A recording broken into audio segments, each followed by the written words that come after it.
What's up? Happy Monday. I'm not a brand loyalist when it comes to most things.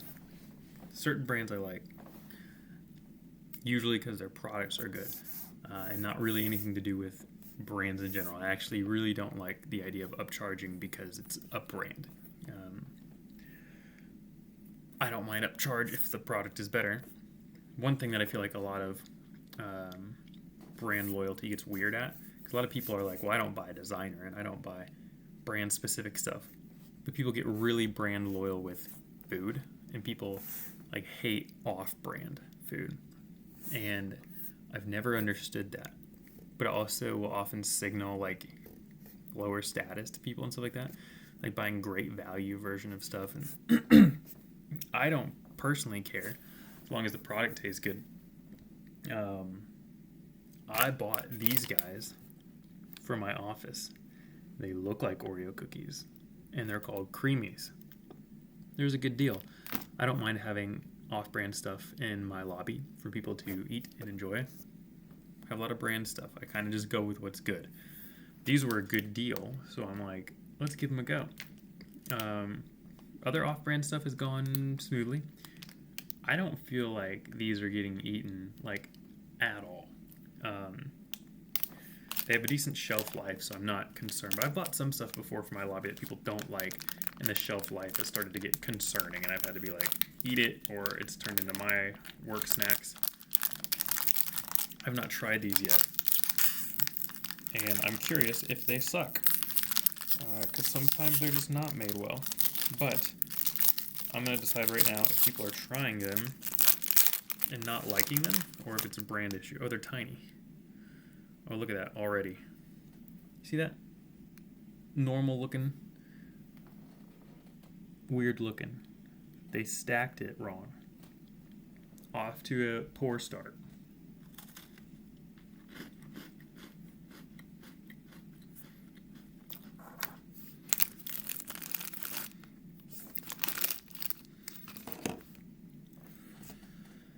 Probably a little bit worse than a normal Oreo cookie, but not by a lot.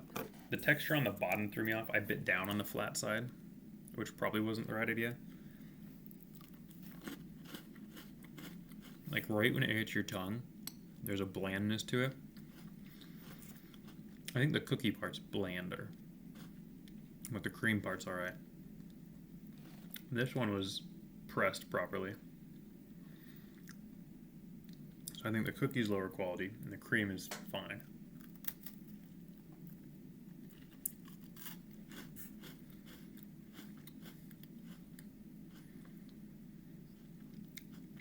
They were like a quarter of the cost. They're 25% of the cost-ish. I'm spitballing that number. And probably about 80% of the original flavor. That's pretty good. They're not getting eaten. It is so generic, though. Creamies just feels like something you'd see in like a movie or video game prop. No, or movie prop or video game random non-copyright shelf item. So maybe that's it. I just don't feel like they're getting eaten. I'm not the only one. I'm not the only therapist at my office, so other people will restock stuff. They all know where it is and they can restock it for clients. So it's possible that other people are just restocking this one, but I restock most stuff on Mondays when I get in. We might not ever know. Anyway, I hope that's an engaging first 4-minute start to this. But those are pretty good. I hope people eat them, but whatever. To each their own. And maybe I don't buy that again. See, I'm not the type of person that likes to run my practice in like a, I don't want to signal the wrong things. But there's also certain things that you get that signal like status and health. I've had conversations with people before about, I've talked to people and heard people online say that they're not really big into cars. They just want something that gets them from A to B. That's like me. I'm looking at safety and gas mileage and average repair costs per year over color and look and it's to me a car is a tool. It's completely functional and no part of the purchase like 95% of the purchase is all about that. I don't really care. It's like buying a pencil. It needs to work. It doesn't say anything about me or status or style. It's a tool. It depreciates in value immediately, breaks down over time. It's meant to get you to a destination. But some people don't view it that way. That's like, it's a status symbol completely. And it's actually probably most people probably view it that way. It's a status symbol. It communicates something, communicates a level of wealth. So I've talked to business owners before that have struggled with like feeling like they need to have a nice car to communicate that they're doing okay. Specifically people who drive to business meetings or like real estate agents who meet at their site. And I've heard people say they do better in business when they show up with a nicer car. Another example is if you show up dressed nice and stuff like that. And I think there's like a diminishing return on that, like when you hear billionaires talk about dressing like whatever. And interesting, there is some data apparently that the like nicely dressed correlates with not as wealthy. I need to look into that more because I don't think that's true. I think there's probably like a level of that. My assumption, and I might be wrong because I haven't read the full study, I've just heard some people talk about it. My assumption is that this was done on wealthy people, and you have wealthy people who dress nice, and then as they get wealthier, it doesn't matter anymore. But there's that meme of Mark Cuban wearing like a Walmart graphic tee of Marvel's Avengers to like a news interview. And people like Alex Ramosi that wear the wife beater and jorts all the time, and these super rich people that just they don't need to dress up because they don't have to prove anything to anyone. So the way I view that is I think what's actually happening is they dress how they want because they don't need to prove anything. There's plenty of people who have nothing to prove and they dress nice. And you have politics. This is less so now, but it used to be. It's extremely uncommon to have a beard in politics. And is it true that no president has had a beard? I need to look into that. But it's like you don't vote as well, like you don't receive votes as much apparently if you have a beard, which is interesting. And then wearing suits, like no president's going to show up in like a polo with a beard for a presidential debate. Maybe even true with senators and congressmen, congresswomen. I don't know, but it's interesting how we communicate status. And I'll tell you, I would say I'm not fully devoid of status. I'm actually more. I feel it more if I move down in status than any concern about perceived status. So, the thing that I would struggle with is, if I had to downgrade something, that's where my pride comes in. Of like, man, I want to always be improving. I never want to step down on anything. That's true for a lot of people. It's also really normal to have like years, like finances, for instance, if you have a better year at work, especially if you're a business owner. Like if you're salaried, you can often kind of just same really with any work, but sometimes month to month or year to year businesses just fluctuate, or you're doing great, you have kids or other expenses pick up and you need to cut back. It's super normal. Like it's very normal to go up and down on stuff. It's true for like fitness and for me, like felt intelligence, like am I keeping up with stuff? So I struggle with that element the most, is downgrading any part of my life. I don't really struggle with the status. Like I'm more the type of person to laugh if someone points out something status-wise that I don't have, because who cares? So that's something, but a lot of people make fun of my car because it's silly, and for me, all I have to do is remind them that I paid in cash and don't have a car payment, and that I get like 33 to 36 miles to the gallon on it. And then my silly car is not as silly anymore. So for me, it's picking what I like. And even if those things weren't true, it doesn't really matter. I enjoy what I enjoy. I make an effort for what I want to make an effort for. I don't like the keeping up with the Joneses idea. I have no interest in keeping up with the travel plans of everyone. I think it's actually crazy how much people spend on travel and how much people spend on like weddings and bachelorette parties and stuff like that, which if you're interested, there's a very high correlation between weddings and divorces. The more money you spend on a wedding, the higher your chances of divorce are. I believe that's true for wedding rings too. It's because you make it about the wrong thing. If you're out there looking to get married, I think, in my opinion, a loving partner is happy with the crappiest ring and the crappiest wedding. They just want to be with you. I think it's great to want to give the best. But yeah, no, I had no interest in women who wanted the nicest ring and the nicest wedding, because I want someone who wants me. And that's the type of wife that I have. So, and vice versa. We were both pretty content with not having a lot.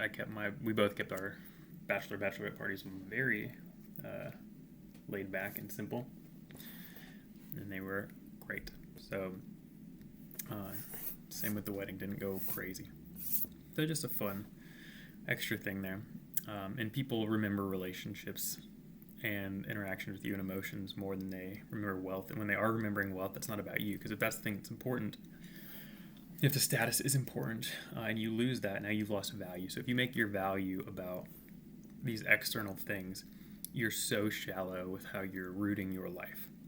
I don't think there's anything wrong with wanting to have and to be able to do nice things and give nice things. I think it's great.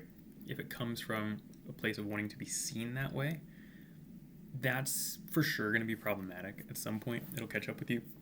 So I would make your primary goal being properly aligned internally, getting your identity straight, getting your soul right, getting your heart right. And then from there, letting the wealth overflow. And that does not necessarily mean financial. It could be your peace, the wealth of peace you have. Could be legitimate wealth by actually finding a career that's high earning and in alignment with what you do, and you can just do it all the time and it's easy. But don't get caught up on stuff. Everyone has a specific role. Not everyone is on this planet to be multimillionaires. Not everyone is on this planet to be the most generous people in the world. We have other things that we're drawn to and that we're captivated by. So yeah, don't worry.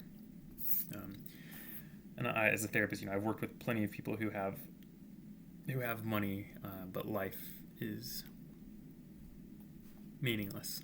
So, and I don't work with these people because they're mentally healthy, but I have relationships with plenty of people who are paycheck to paycheck, circumstantially, and it's hard, and they're way happier than people I know with money. And they have a much more joyful life. So money correlates with happiness to an extent of being able to not stress about needs in certain ways. But it is not the end-all be-all. So I'm not going to sit here and be like, money doesn't matter at all. We have to have resources to survive and get by and to reduce stress, but it is not the thing that decides your mental health. Just to be clear. Totally fine with people saying there's an uptick in mental health if you have enough money to take care of needs. For sure. It's just not the end all be all. So by all means, try to earn more money, try to do well, but that comes by doing well at your job and trying to live a good life oftentimes. And don't ever sacrifice yourself. And if you can slowly increment those up, being in alignment with who you are and the type of person you're made to be, do that. I think things will be provided for you if you are in alignment with the way the world works. And I don't mean the way people say it works. Like, oh, that's just how things work. Like, actually, in alignment with aiming towards good, aiming towards what's right. Obviously, there's some moral subjectivity with this. I'm rooting mine in my faith in that direction. And even then, there's still a lot of overlap with different belief systems about what's good. We get into semantics on specifics, but we all have a general idea of good. Interpretation is different. For instance, almost everyone believes that love is a good thing, but you get debates on how it should be expressed, how it should look. Some debates on limitations to it. Some debates on, does loving someone mean agreeing with, affirming with, promoting and encouraging everything they're doing, or does it mean hard truths? That gets balanced in certain ways, but at its core, most people would say, yeah, love is a good thing. Honesty is a good thing. Loyalty, integrity, hard work. It's like we have these general things. Starting with that is great, and you can iron out exactly, where that needs to go for you, and it's still kind of surface, but like something to aim at. So, yeah, don't worry about the world. Do your part well. And I don't mean that like as be a team player. Like, just reflect on who you are, where you're going, and the type of person you want to be. and do more of that. And if you can go to bed at night and your head hits the pillow, or you look at yourself in the mirror in the morning and you say, I'm proud of the man I'm looking at. I'm proud of the woman I'm looking at. Very few things feel better than that. Money doesn't feel better than that. Addictions don't feel better than that. That sense of satisfaction of I'm the best person I can be at this moment, and I'm going to do it again tomorrow. Fantastic. I think it's awesome. The world would be an amazing place if more people could look in the mirror in the morning and get in their head when they hit the pillow at night and be able to say that honest affirmation, not a fake it till you make it, but I'm doing a great job. I'm doing the best I can. I'm proud of me. Fantastic. Love it. So, yeah, more of that. More of that for sure. Love it. Yeah, right on. I'll leave it there today. That's a good off-the-cuff check-in. Wasn't planning to talk about it. I just wanted to try one of these today, and I'm like, well, we'll just do it. We'll try the creamies on record. As an affordable snack, I recommend it. If you can get past brand loyalty and just enjoy your life, start saving some money and enjoy stuff that's perfectly fine. Anyway, that's Monday. Happy February, and I'll look forward to talking to you all soon. And I'm looking forward. In the coming weeks, I'll be hitting 100 straight weeks of doing this. Episode 100. I'm stoked. I like to be off the cuff with this stuff. I might plan that one a little, or I might just come in and reflect on 100 weeks. I lean more towards that one, so I can still wing it like I normally do. So that'll be fun, and that's coming up. So happy Monday. Enjoy your week, and I'll see y'all next Monday. Bye.